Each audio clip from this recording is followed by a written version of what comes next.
What's goody? It's your girl, Courtney Memory. Courtney with the camera on here on the Come Up Louisville, where we shine light on the artists that you need to be on your playlist. And my guest today is Berran Lee. Yeah. Happy to be here. Happy to be here. Thanks for joining us. Thank I you love for it. having me. I love it. I love it. Okay, so we're gonna get to the music. When did you realize that music was your thing?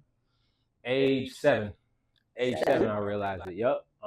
Watching 106 in Park as a kid.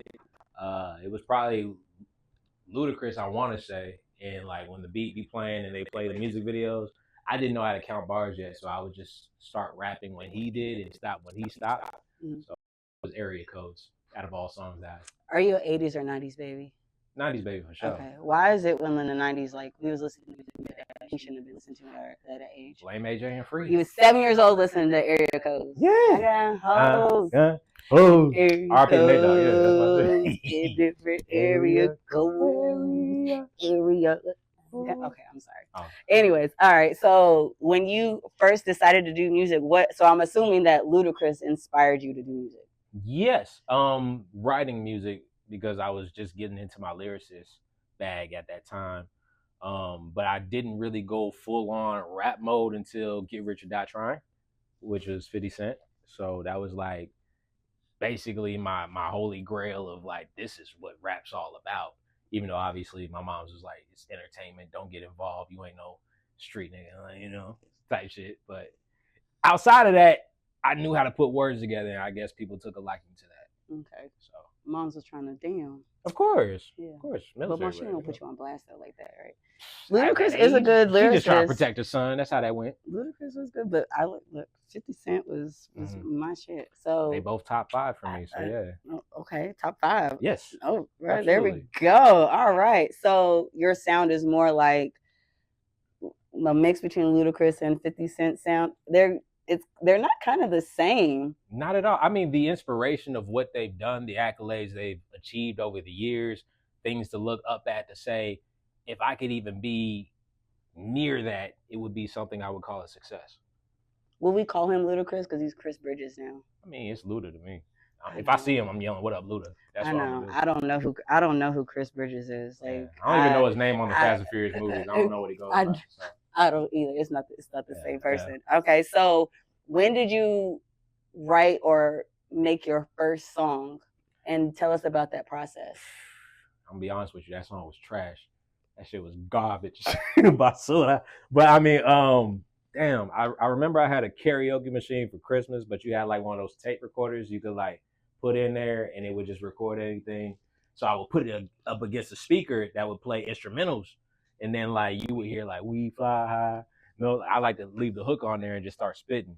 But during that time, it was like me just understanding what my flow was like, understanding how to count bars, what the delivery and cadence would be like. I was just really in the lab at that time. And that would be me all through my summers of middle school up until going to Virginia, visiting my stepdad, him having a stepson who's like years older than me, but produces beats. And like, he would see me every time he'd be making beats, I would be writing behind him. And one day he was just like, "You want to record something?" I'm like, "I thought you'd never ask." It's one of those things. So like at 13, I remember the song was like "Young, Fresh, and Fly" was one, and "Get It All Day" was another one. And like, it wasn't I was hype at the age I was in, but looking back at it, I was like, nah, you have more heat coming after that. So thank God I didn't quit because there's way more fire that comes after that story. Because you came a long way. I'd like to say, yeah. Can you imagine cassette tapes? No one played it. I played it for my own liking. Tapes, of like, or you had to rewind it, take a pen and rewind it. It wasn't until like high school where I got into like the burnt CDs and understood how to like record off the Cool Edit Pros and Audacity and stuff. Burnt like CDs, LimeWire, put Bear Share, Napstar. Oh, but it was my music. I was pushing my stuff. Oh, okay. So like Meade County High knows I was pushing mixtapes from freshman year to senior year. Okay. So all right. So the songs that you first wrote, did you perform those? Was it the first ones that you performed, or was it a different song that you performed? No, I mean, if I was on the spot, like if it wasn't like a routine talent show or something like that, I would usually grab the mic and freestyle off the top. And that was just something I did as like my own sense of kung fu. If you stay ready, you ain't got to get ready.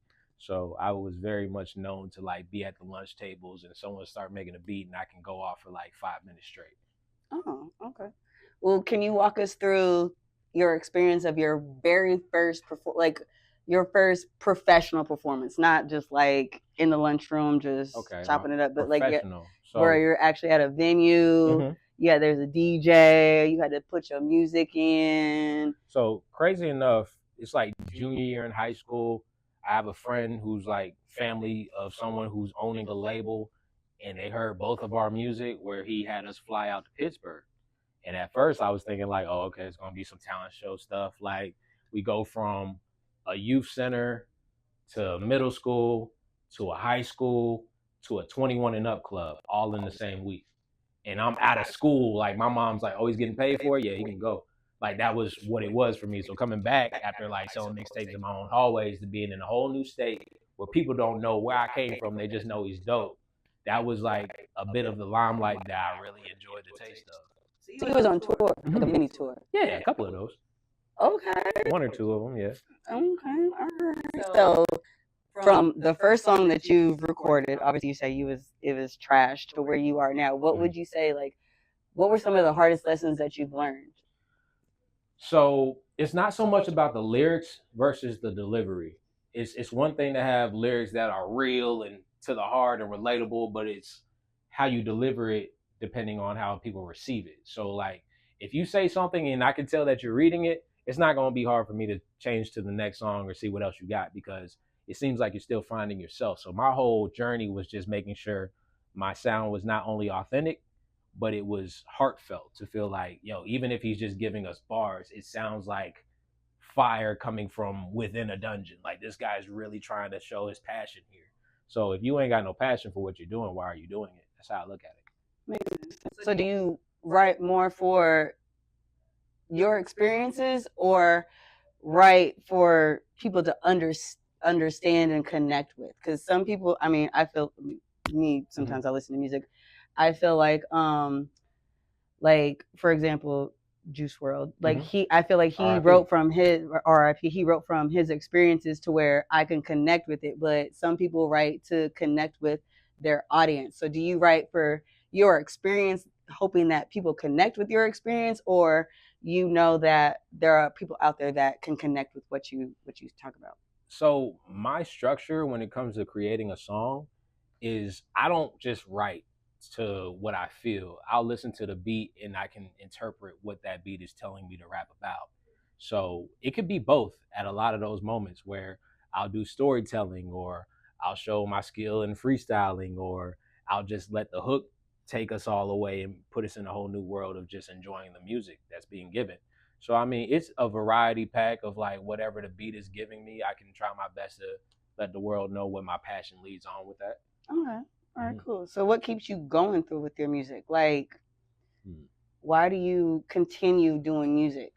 I think the memories over the years of like the friends I've made, the people I have in the same room as me that have the same drive and passion to really, I'm really hitting the note on passion here because if you don't have that, chances are we're not going to have a long conversation. But it's so much of a drive of we all want the same thing. We want to be well off. We want to make sure our creativity pays the bills. Not only that, but takes us places we've never been before, and just continuing the legacy. Once we get started, we don't want to stop. That's the consistency of it. True, true. So, okay, speaking of passion, if music wasn't your passion, let's just say you wasn't musically inclined, so you couldn't write bars or, you didn't have an ear, what do you think that you would be doing or what would be your other passion besides music? Hitting licks, honestly. Hey, you laughing? I'm dead ass. Oh, you keep it rolling because that's dead ass. I done did my dirt. I was easy with the 5-finger discount. Okay, with the age that you at now. The age I'm at now, okay. But in reality, it would always be something music related. So even if I wasn't a rapper on the front scene of the stage, I would probably be doing the editing for videos or making sure that the production is good on engineering. I don't make the beats, but I can make sure the quality of the beats are heard. So yeah, maybe the hit a lick thing was a younger Berran. That was probably like, in his teens, but People don't connect with that. They probably it's the reality. I probably would have been locked up a few more times. You're right. That is the reality. Hitting licks. Okay, I got you. So with your music and you've been doing music for a pretty while. Mm-hmm. What do you want to continue doing with you? Like, what is your ultimate goal to do with your music? Honestly, my ultimate goal is limitless. I keep saying this in every interview, but like I see myself on a world stage and just making sure it's not just a rapper that's being seen, but an artist who can be multidimensional and not only be on the rap song, but be on the reggaeton song, the pop song, the rock song, and just let people know like he can be a household name because his drive is that serious. He doesn't look at anything like it's funny, but he takes it serious because he takes his career that serious. You do. I appreciate really do. Yeah, I've seen you out for a while. You're all a hustler. I'm a hustler. I do what I can while I can. You know, we only got one life. One life. I'm a hustler. Hey, I'm a hustler. Okay, cool. So I know that the song that you're going to be giving us is House Party. Mm-hmm. What was the well, I'm not even going to ask what the inspiration because you were at a house party, I'm assuming. Not even. But it was a good experience though. I've been to enough house parties to know the vibe of like what the women want to hear, what the guys ain't just going to post to the wall about. I like to see the interaction between both genders where it's like, yo, this is a good song. I'm feeling the drinks that I'm having right now. Maybe you too lit. You ain't being too touchy-feely, but you can be like, yo, I want to dance. You want to dance? If people can still dance, I'll go to that party. But at the time when I created it, COVID happened. So we was all in the crib. So this is me imagining like, once I get out and we back outside, it's everything for me to say, this is what people would enjoy and actually feel like it's summer again. So it came out during COVID. So you was the motherfucker that had house parties and wasn't staying 6 feet. No, this was after the fact. When we was outside is when I released it during but like if you could imagine it, let your thoughts run free. You feel me? We all know during COVID, we were supposed to stay 6 feet and have like 8 people in the house, or not even that many. And niggas was still like, but when we got out, we was out. When we got out, we got out. Perfect. So with all the songs that you have done and written and performed, what would you say this is your favorite? I can't choose one. Can I get two? Probably Dirty. I'll give you three. I would say Dirty Lemonade, House Party, and maybe Flying Nimbus, maybe. Because those are all like things that I can bop to. If I can bop, I got a lot of a West Coast demeanor only because I grew up to that sound. So it's a lot of that where I'm like, if you can just move to it, you can groove to it, it's a vibe. I like the name Dirty Lemonade. Dirty Lemonade, Henny with the Lemmy. You be fine all summer. Henny with the Lemmy. I ain't drinking as much as I used to, but that was a vibe for the moment. Yeah. Henny with the Lemmy. I like that. Okay, well, I want to thank you for coming, Berran Lee. Where can we find you at on social media or? All one word, Berran Lee, BERRANLEE. That is my handle. You can find my Instagram, my Spotify, Apple Music, YouTube. We just hit 500,000 subscribers on YouTube. Also, Nick Cannon music video hit 500,000 views all in the same week. So it's been a trifecta of wins lately. So, yeah. Okay, cool. So what you got going on after this? I'm about to perform some shit. That's what I think. Okay, well, my name is Courtney Marie, Courtney with the camera. This is the Come Up Louisville, where we shine light on artists that you need to have on your playlist. We about to get into Berran Lee's performance. Make sure you check us out and also follow us on TikTok, collective_the Come Up. See y'all there. We out. Peace. Happy to be here. I like the way that she move, ay. She like the way that I groove, ay. J smooth, ay. Yeah. What's up? Yeah. Go dummy. Shawty got her eyes on me in this party, yeah. I like the way that she move, ay. She like the way that I groove. Do the damn thing, hit you with the J smooth. Girl, whenever we in this party, yeah. I'm only dancing with you, ay. Know you got your girlfriend too, ay. I'ma tell my people come through, and we gon' make it deep in this party, yeah.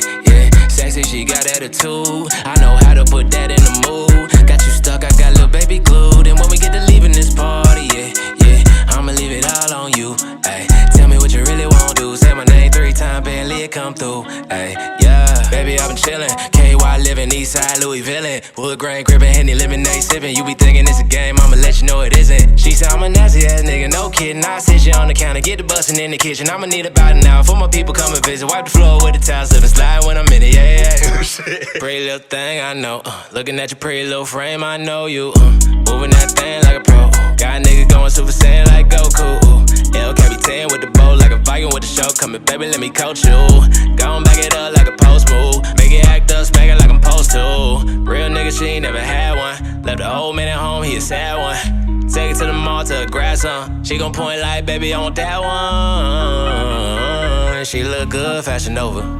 Pull up to the hood, Range Rover. She gon' bend the corner, let her, I'ma bend over. Shawty got eyes on me in this party, yeah, yeah. I like the way that she move, ayy. She like the way that I groove. Do the damn thing, hit you with the J smooth. Girl, whenever we in this party, yeah, yeah. I'm only dancing with you, ayy. Know you got your girlfriend too, ayy. I'ma tell my people come through, and we gon' make it deep in this party, yeah, yeah. Sexy, she got attitude. I know how to put that in the mood. Got you stuck, I got